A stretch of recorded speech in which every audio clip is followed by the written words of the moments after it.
देखते ही देखते सन 2024 का आधा साल व्यतीत हो गया और आधे साल बचे हुए हैं अभी भी, जहां पर हम जुलाई पर आज खड़े हैं और बचा हुआ है पूरे के पूरे 6 महीने का प्रभाव। एक ऐसे स्थिति पर, एक ऐसे मुकाम पर आज खड़े हैं मीन राशि, जहां पर एक बहुत अधिक लाभ का अवसर प्राप्त होने जा रहा है। परंतु ध्यान दीजिएगा, ये मन बड़ा चंचल है। कैसे तेरा भजन करूं, जितना इसे समझाऊं उतना ही मचलता है। ये मन बार बार हमें अंदर से निकल करके ये बोल देता है कि नहीं भाई, ये आपके साथ तो घटित नहीं होगा, और तभी हमारा मन निराश हो जाता है। वास्तव में देखा जाए तो इस मन को ही कंट्रोल करना है। यही वो मन है जिसे प्रूफ चाहिए, जिसे सबूत चाहिए, और आज उसे आपको सबूत देना है इस वीडियो के माध्यम से कि क्यों हमारा जीवन अब जो बचा हुआ 2024 है वो सर्वश्रेष्ठ समय साबित होगा। जिस दिन ये मन इसे समझ लिया, वो हमारे अवचेतन मन तक इसे पहुंचा जाएगा, और सारा माना जाता है कि सारे ब्रह्मांड की ऊर्जा हमारे अवचेतन मन से ही संचालित होती है। अर्थात जो हमारे अंदर है वही हमको बाहर भी प्रदर्शित होते हुए नजर आएगा। इसलिए इस वीडियो के माध्यम से हम उसी अवचेतन मन को यहाँ पर पुष्टि प्रदान करने वाले हैं, और वो भी विथ प्रूफ के साथ कि क्यों और कैसे ये घटना घटित होगी। ध्यान दीजिएगा, एक पल ही प्रभावी होता है किसी विशेष कृपा की प्राप्ति के लिए। एक पल ही पर्याप्त होता है हमारे जीवन को उच्च श्रेणी तक पहुंचाने के लिए। एक इतिहास पर यदि जाकर के देखिए, किसने दुख नहीं सहा है, लेकिन उसके बाद हर किसी को सुख की प्राप्ति हुई है। और कहा भी गया है, पल से पल में क्या हो जाए पता नहीं तकदीर का। पल से पल में क्या हो जाए पता नहीं तकदीर का।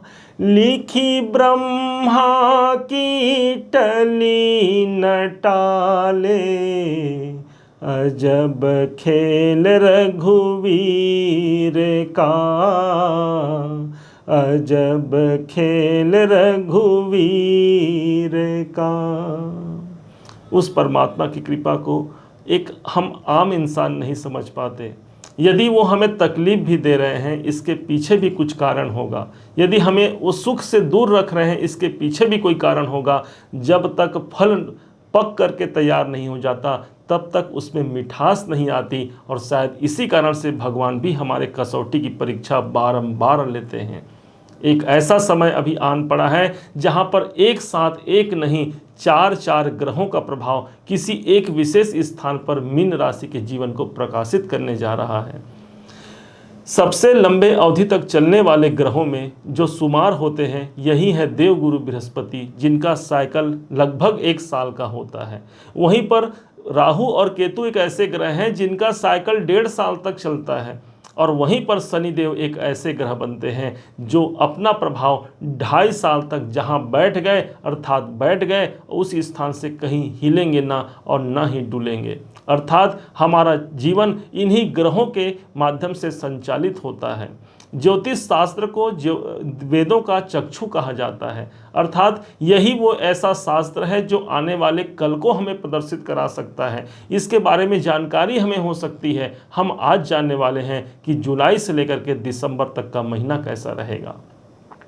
हमने मीन राशि के ऊपर ये एक आपका गोचर कुंडली का निर्माण हमने किया है, जिसके माध्यम से एक घर ऐसा होगा, 12 घर इसमें बने हैं, और एक घर ऐसा होगा जो सबसे अधिक जागृति अवस्था में रहेगा। और यकीन मानिए, उस घर से जुड़ करके ही आप लाभ की चरम ऊंचाई तक पहुंच सकते हैं। एक ऐसा समय होगा।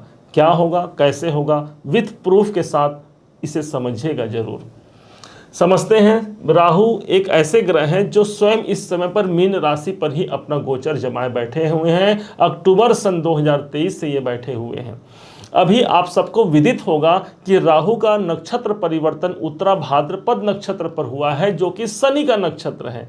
उस हिसाब से शनि जिस राशि पर बैठे हैं, जिस राशि पर शनि का आधिपत्य है, उस स्थान पर राहु का अपना प्रभाव आ गया। उस हिसाब से राहु, शनि के पास 10 नंबर और 11 नंबर की राशि है, तो राहु अपना प्रभाव यहाँ से दे रहे हैं 10 नंबर की राशि, जो कि एकादश भाव है, लाभ का स्थान है, वहाँ पर। ये हुआ पहला ग्रह। दूसरा जो सबसे निकटतम ग्रह चल रहे हैं मीन राशि के, वो होंगे देवगुरु बृहस्पति। बृहस्पति देव पराक्रम के घर पर बैठे, आपके साहस के घर पर बैठे हैं, और शायद इसी कारण से आपका हिम्मत कभी टूटने नहीं देंगे, क्योंकि आपके अपने ही राशि के स्वामी बनते हैं देवगुरु बृहस्पति, और हिम्मत के भाव पर जाकर के आपका साहस मजबूत अवस्था पर रहेगा, आपका कॉन्फिडेंस मजबूत अवस्था पर रहेगा। और इनकी जो नवम दृष्टि होती है ना, वो भाग्यवर्धक दृष्टि मानी जाती है। इस हिसाब से गुरु की जो नवम दृष्टि है, 1 2 3 4 5 6 7 8 9, नवम दृष्टि से ये देख रहे हैं सीधे एकादश भाव को, जो कि पुनः फिर से लाभ को ही प्रदर्शित करता है। ये हो गए 2 ग्रह। तीसरे ग्रह पर आते हैं, जो मीन राशि से अगले जो निकटतम ग्रह बनते हैं, वो है केतु देव।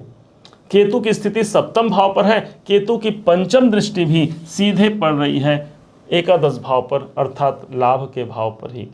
एक ग्रह बच जाते हैं, अब वो हैं शनि देव। शनि इस समय पर आपके 12वें घर पर चल रहे हैं। शनि की 7.5 भी मीन राशि पर चल रही है, और अभी एक ऐसा मौसम चल रहा है, एक ऐसा माहौल चल रहा है, जहां पर शनि देव वक्री अवस्था पर 29 जून से प्रारंभ हो चुके हैं। 29 जून से ये वक्री अवस्था पर आकर के ये पुनः एक घर पीछे का प्रभाव दे रहे हैं, जो कि 15 नवंबर तक प्रभावी रहेंगे, और बाकी सभी ग्रहों का प्रभाव तो पूरे इस साल के अंत तक रहेगा।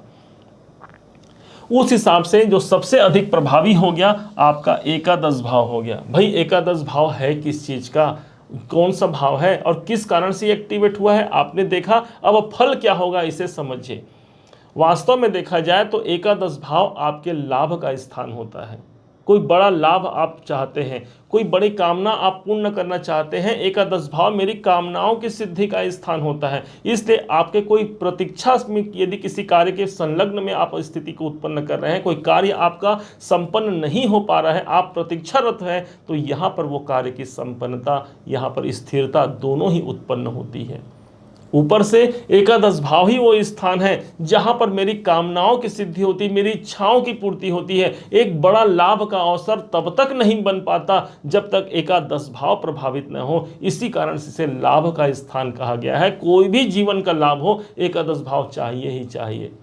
इसीलिए जब कोई ज्योतिषी किसी भाव को प्रेडिक्शन देता है तो वो देखता है कि क्या एकादश भाव एक्टिवेट है। यदि हाँ है तो वो कह सकते हैं कि हाँ भाई आपका ये काम इस अवधि पर पूर्ण होगा। तो ये 6 महीने जो रहेंगे, जो बाकी के बचे हुए जो समय है, उसमें हमारे कामना की सिद्धि के लिए 4 ग्रहों का प्रभाव यहाँ बना हुआ है, और वो भी लंबे अवधि तक चलने वाले ग्रह। छोटे छोटे अवधि के चलने वाले ग्रह तो आते रहेंगे जाते रहेंगे, कुछ समय के लिए आपके जीवन को पॉजिटिव या नेगेटिव दे जाएंगे, लेकिन ये एक ऐसा समय है जहां पर लंबे अवधि तक मेरे जीवन में वो लाभ की संभावना को प्रबल बनाते हैं।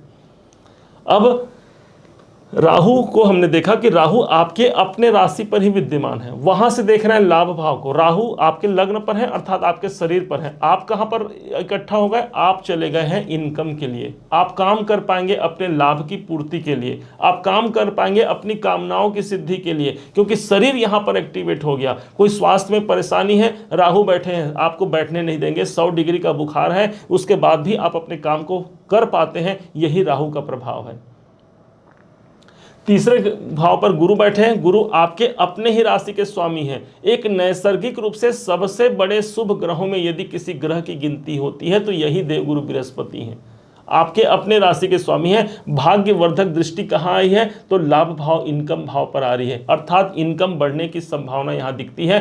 कर्म क्षेत्र में इनकम बढ़ना है तो कोई बड़ी बात नहीं होगी। आपके काम में कोई इंक्रीमेंट होना है, मुझे मिल सकता है। इस समय पर मेरे कार्य क्षेत्र में ही मुझे प्रगति चाहिए, मिल सकता है, क्योंकि तीसरा घर मेरे साहस, मेरे पराक्रम का होता है, और इसलिए आप अपने साहस नहीं हारेंगे, हिम्मत नहीं हारेंगे। हनुमान जी की भांति देखिए कैसे हनुमान जी महाराज सर्वदा एक विजेता की भांति अपने कार्य के लिए कूद पड़ते थे। समुद्र पार कोई वानर नहीं कर पाते थे, लेकिन हनुमान जी के अंदर वो सामर्थ्य था, वो बल था कि राम का नाम लेकर के वो कूद पड़ते थे और पार करके माता सीता जी का पता लगा करके आ गए।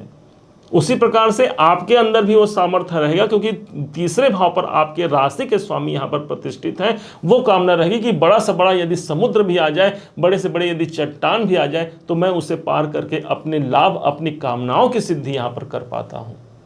केतु बैठे हैं सप्तम भाव पर। सप्तम भाव आपका बिजनेस है, आपका कैरियर है। दसम भाव से दसम भाव होने के कारण, और इस कारण से केतु का सपोर्ट तो मिल ही गया। और विशेष बात तो ये समझिए, ये जहां पर ये जिस राशि पर पड़ रहा है वो 10 नंबर की राशि है। काल पुरुष की कुंडली में दसम जो भाव होता है वो मेरे कर्म क्षेत्र का होता है, मेरे कैरियर का होता है। इसलिए आप बिजनेस करते हो, नौकरी करते हो, या किसी भी कार्य में आप संलग्न हो, वहां मुझे इनकम निकाल करके देंगे, वहां मुझे प्रगति उन्नति निकाल करके देंगे, क्योंकि इन तीनों चारों ग्रहों का प्रभाव मेरे लाभ और सिर्फ लाभ की संभावना को यहां पर प्रदर्शित करते हैं। इसलिए ये साल 2024 का जो आधा साल है वो बेमिसाल साबित होगा मीन राशि के लिए। मीन राशि के जीवन में इससे बेहतर समय अब नहीं आ सकता भाई। अब जिन्होंने लाभ लेना था, बाकी बचे हुए 6 महीने में उन्होंने लाभ ले लिया, लेकिन उसके बाद भी हम यदि आज भी किसी प्रतीक्षा में हैं तो ये ईश्वरीय कृपा नहीं तो और क्या बोलेंगे, क्योंकि अब आने वाला है सावन का महीना। 22 तारीख से सावन का महीना भी प्रारंभ हो जाएगा, भगवान भोलेनाथ की कृपा भी मिल जाएगी, और शायद यही एक समय होगा जहां पर मेरी मुकाम को मैं हासिल कर पाता हूं। आप सबको बहुत बहुत शुभकामनाएं हैं। अपने लक्ष्य को प्राप्ति करने के लिए हमारे तरफ से आप सबको बहुत बहुत शुभकामनाएं प्रदान करते हैं। इसी शुभकामनाओं के साथ, इसी शुभ विचार के साथ ये वीडियो अब हम विराम देते हैं। उम्मीद है आप सबने इसे समझा, आप सबने इसे जाना है। यदि आपने इसे समझा है, जाना है, मेरे समझाने का प्रयास यदि आपको सार्थक लगा हो, मेरे समझाने का तरीका यदि आपको सार्थक लगा हो, तो हर बार की भांति इस बार भी अपना प्यार भरा लाइक और कमेंट करना कभी मत भूलिएगा। और हाँ, इस वीडियो को दूसरों तक शेयर भी कीजिएगा। माना जाता है अच्छी बातों को, पॉजिटिव बातों को यदि कहीं तक हम शेयर करते हैं तो हमारे जीवन में गुरु तत्व की वृद्धि होती है, और यही गुरु हमारा भाग्य है, अर्थात भाग्य की वृद्धि होती है। अभी तक यदि आपने चैनल को सब्सक्राइब नहीं किया है, सब्सक्राइब जरूर कीजिएगा। पुनः एक बार फिर आप सभी का दिवस बहुत मंगलमय हो, इन्हीं शुभकामनाओं के साथ। जय श्री राम।